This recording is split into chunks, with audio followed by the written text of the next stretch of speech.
शिल्पी घर के काम से फ्री होती तो बोर होती, जिसके बाद उसने घर में ही दुकान खोलने की सोची। अरे ये इतने सारे कपड़े, अरे बहू क्या करेगी इनका? माँ जी, मैं घर में बोर होती हूँ तो सोचा सामने के कमरे में कपड़ों की दुकान खोल लूं। घर का काम भी हो जाएगा और 4 पैसों की कमाई भी। अरे वाह वाह, ये तो बहुत ही अच्छी बात है। मैं भी तेरी मदद कर दिया करूंगी। वाह माँ जी, तब तो मजा आ जाएगा। अब हम दोनों मिलकर खूब पैसे कमाया करेंगे। अब क्या था, सास बहू का काम चल पड़ा। एक दिन, अरे राकेश की माँ, सुनती हो? कहाँ चली गई? भूख के मारे पेट में चूहे कूद रहे हैं। अरे नंदिनी, कहाँ हो? भूख लग रही है। पापा कहाँ है माँ? पता नहीं बेटा, भूख लग रही है। आज तो किसी ने चाय भी नहीं पूछी। तभी सास बहू घर के अंदर ढेर सारे सामान के साथ आती हैं और वो भी हंसती हुई। अरे वाह बहू, ये तो बड़ी अच्छी मार्केट दिखाई तूने। बड़ा ही सस्ता सामान था। हाँ माँ जी, और ये सामान हम डबल पैसों में बेचेंगे, मजा आ जाएगा। अरे बहू, भूख लग रही है, कुछ खाने को दे दे। माँ क्या बात है, आज किसी ने पापा को चाय भी नहीं दी? अरे बेटा, अब 40 साल में तेरे पापा ने क्या चाय बनाना भी नहीं सीखा? अरे बेटा रहने दे अब इस बहस को। तुम लोगों ने वैसे बनाया क्या है?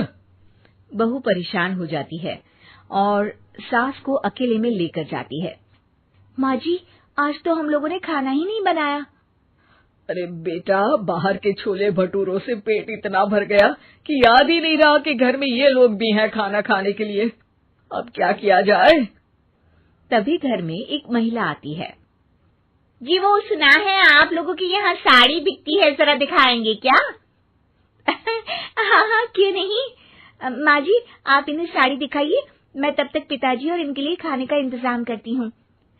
सास उस औरत को लेकर सामने वाले कमरे में चली जाती है जहाँ उन लोगों ने दुकान खोली थी।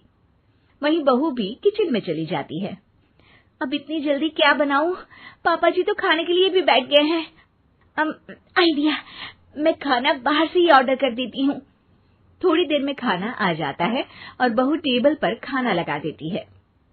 हे भगवान, कितनी कड़वी दाल बनाई है बेटा। नहीं नहीं पिताजी, वो क्या बात है नंदिनी, रोटी तो चबाई ही नहीं जा रही है, लग रहा है रबड़ खा रहा हूँ। एक तो इतने महंगे होटल से खाना मंगवाया और वो भी इन लोगों को पसंद नहीं आया।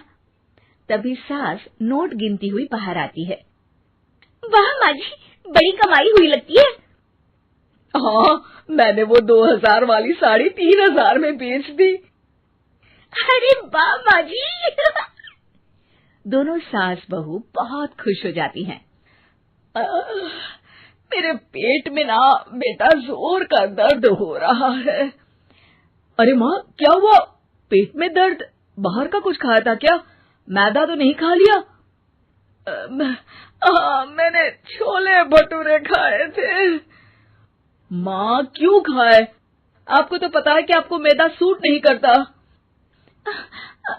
चलिए माँ को डॉक्टर के पास ले जाते हैं। तभी अंदर से पापा की आवाज आती है। हे भगवान, मेरा तो पेट खराब हो गया। सब पिताजी के पास जाते हैं। पिताजी, आपको क्या हुआ? खाना बासी था शायद। अरे पिताजी, नंदिनी जानती है कि बासी खाने से आपकी तबीयत खराब हो जाती है, तो वो ऐसा क्यों देगी, है ना नंदिनी? वो खाना मैंने बाहर से ऑर्डर किया था। मैं और माँ दुकान का सामान लेने गए थे, इसलिए खाना नहीं बना पाए। क्या नंदिनी, दुकान के चक्कर में तुमने तो सारे घर का हाल बिगाड़ रखा है। चलो अब माँ और पापा को लेकर अस्पताल चलते हैं। अस्पताल में जाने पर डॉक्टर कहते हैं, हाँ, इन दोनों को तो एक दिन के लिए एडमिट करना पड़ेगा। क्या? क्यों? पेट ही तो खराब है ना। हाँ, तो घर ले जाइए ना, अगर लग रहा है कि कोई बड़ी बात नहीं है और हम सिर्फ पैसा कमाने के लिए इन लोगों को एडमिट कर रहे हैं। नर्स, जरा इन लोगों को बिल तो दे देना। चलिए, मैं आप लोगों को पैक हित समझा देती हूँ। जब बहू के हाथ में बिल आता है, हे भगवान, 60,000 रुपए! इतना तो मैंने कमाया भी ना था।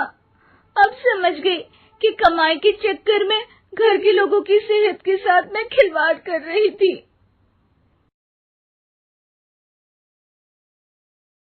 शादी में आई चुड़ैल। पन्नपुर नाम के एक गांव में शादी चल रही होती है। वाह, मजा आ गया फूफा जी। शादी में क्या खाना बना है, बाराती तो उंगलियां चाटते रह जाएंगे। हाँ, तुमने सही कहा, पनीर की सब्जी का तो कोई जवाब ही नहीं। दूसरी तरफ पंडित जी फेरों की तैयारी कर रहे होते हैं कि तभी वहाँ एक चुड़ैल आ जाती है।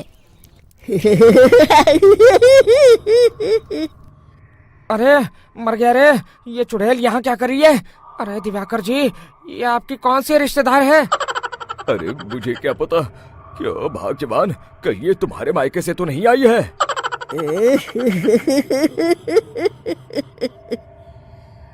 तुम लोगों की इस गांव में बारात लाने की हिम्मत कैसे हुई?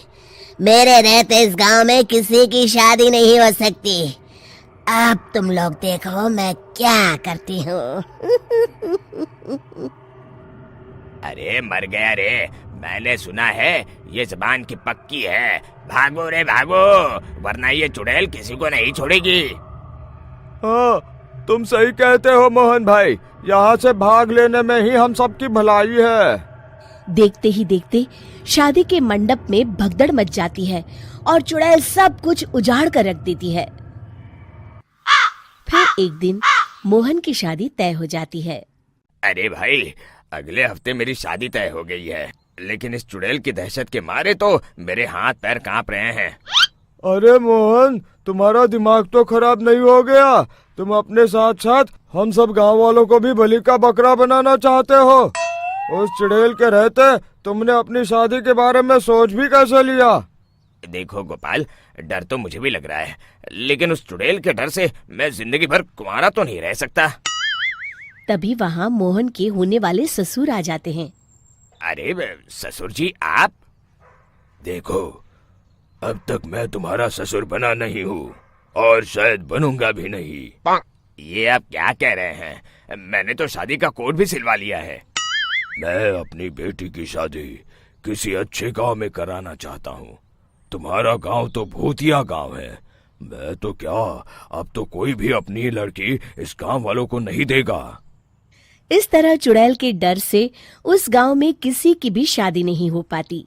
फिर एक दिन गांव के जमींदार अपनी बेटी की शादी करने का विचार करते हैं, लेकिन चुड़ैल के डर से उनकी भी हिम्मत जवाब दे देती है। अगर मेरी बेटी की शादी तय समय से नहीं हुई तो मेरी नाक कट जाएगी। मुझे कुछ करना ही होगा। एक सलाहकार के कहने पर जमींदार काशी से एक बहुत ही नामी तांत्रिक को अपने घर बुलवाते हैं, जो भूत चुड़ैल को पकड़ने में माहिर माना जाता था। जमींदार साहब, आप चिंता मत करिए। इस गांव की सीमा में प्रवेश करते ही मुझे उस चुड़ैल के बारे में सब पता चल गया था।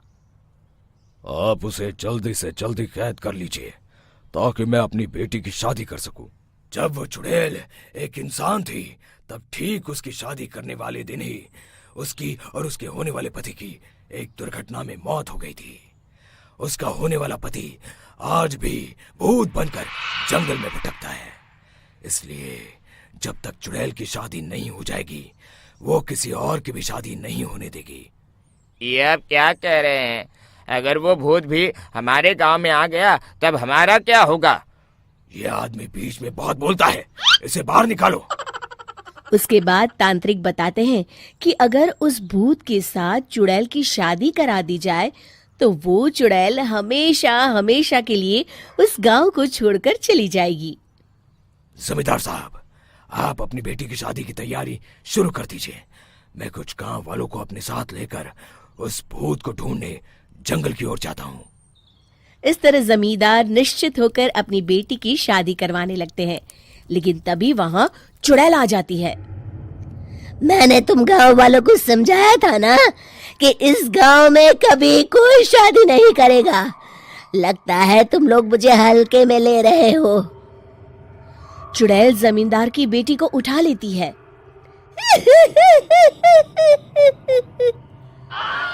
अब देखती हूँ बिना दुल्हन के तुम लोग शादी कैसे करोगे। मैं इसे अपने साथ ले जा रही हूँ। छोड़ मुझे, पिताजी, मुझे बचाइए। अरे कोई मेरी बेटी को बचाओ। तभी तांत्रिक उस भूत को लेकर वहां पहुंचता है। अरे भाग्यवान, रुको, इन मासूमों को परेशान मत करो, मैं आ गया हूँ, अब तुम मेरे साथ चलो। चुड़ैल बहुत खुश हो जाती है। आप आ गए, चलिए अब हम मंदिर में चलकर शादी कर लेते हैं। अरे अरे अरे अरे, ये क्या कह रही हो? मंदिर में जाके दोबारा मरना है क्या? चलो, आज से हम जंगल में रहेंगे। चुड़ैल चली गई, अब मेरी शादी हो जाएगी। इस तरह सभी गांव वाले खुशी से झूमने लगते हैं।